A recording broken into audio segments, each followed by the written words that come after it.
Numbers 35. On the plains of Moab by the Jordan across from Jericho, the Lord said to Moses, "Command the Israelites to give the Levites towns to live in, from the inheritance the Israelites will possess, and give them pasture lands around the towns. Then they will have towns to live in, and pasture lands for the cattle they own, and all their other animals. The pasture lands around the towns that you give the Levites will extend 1,000 cubits from the town wall. Outside the town measure 2,000 cubits on the east side, 2,000 on the south side, and 2,000 on the west, and 2,000 on the north, with the town in the center. They will have this area as pasture land for the towns.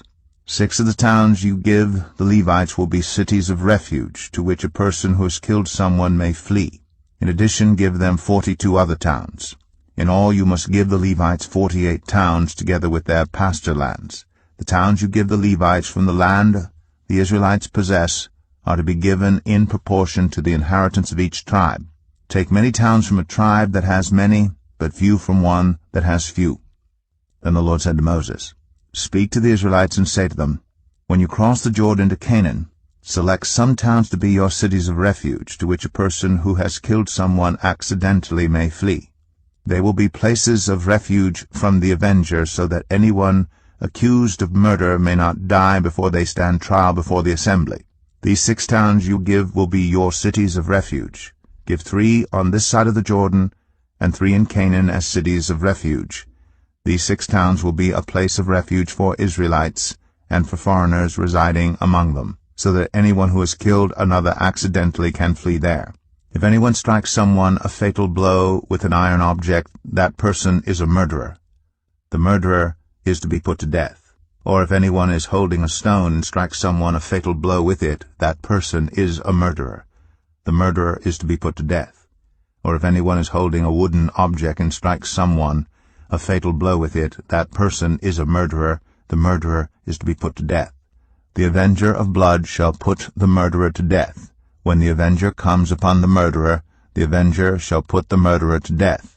If anyone with malice aforethought shoves another or throws something at them intentionally so that they die, or if out of enmity one person hits another with their fist so that the other dies, that person is to be put to death. That person is a murderer. The avenger of blood shall put the murderer to death when they meet. But if without enmity someone suddenly pushes another or throws something at them unintentionally, or without seeing them, drops on them a stone heavy enough to kill them, and they die, then since that other person was not an enemy and no harm was intended, the assembly must judge between the accused and the avenger of blood according to these regulations. The assembly must protect the one accused of murder from the avenger of blood and send the accused back to the city of refuge to which they fled.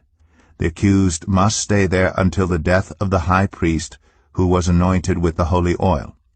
But if the accused ever goes outside the limits of the city of refuge to which they fled, and the avenger of blood finds them outside the city, the avenger of blood may kill the accused without being guilty of murder.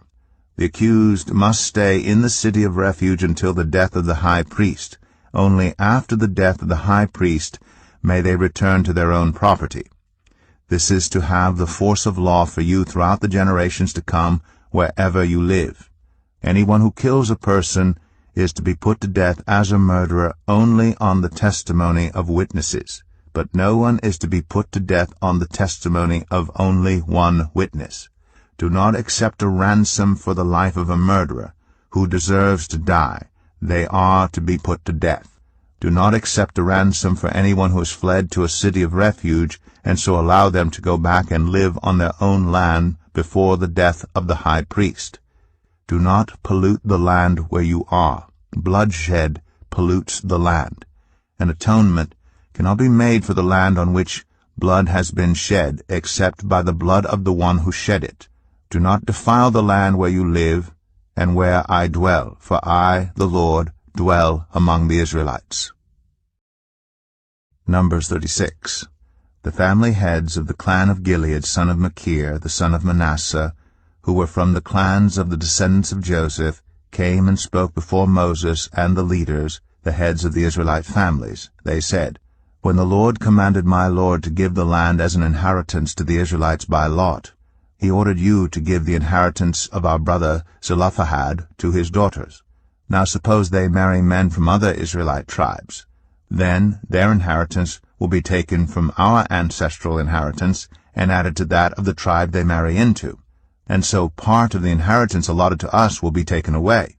When the year of Jubilee for the Israelites comes, their inheritance will be added to that of the tribe into which they marry, and their property will be taken from the tribal inheritance of our ancestors. Then at the Lord's command, Moses gave this order to the Israelites. What the tribe of the descendants of Joseph is saying is right. This is what the Lord commands for Zelophehad's daughters. They may marry anyone they please, as long as they marry within their father's tribal clan.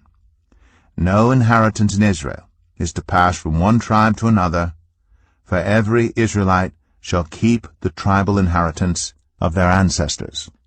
Every daughter who inherits land in any Israelite tribe must marry someone in her father's tribal clan, so that every Israelite will possess the inheritance of their ancestors. No inheritance may pass from one tribe to another, for each Israelite tribe is to keep the land it inherits. So Zelophehad's daughters did as the Lord commanded Moses. Zelophehad's daughters, Mahlah, Tirzah, Hoglah, Milcah, and Noah, married their cousins on their father's side. They married within the clans of the descendants of Manasseh son of Joseph, and their inheritance remained in their father's tribe and clan. These are the commands and regulations the Lord gave through Moses to the Israelites on the plains of Moab by the Jordan, across from Jericho.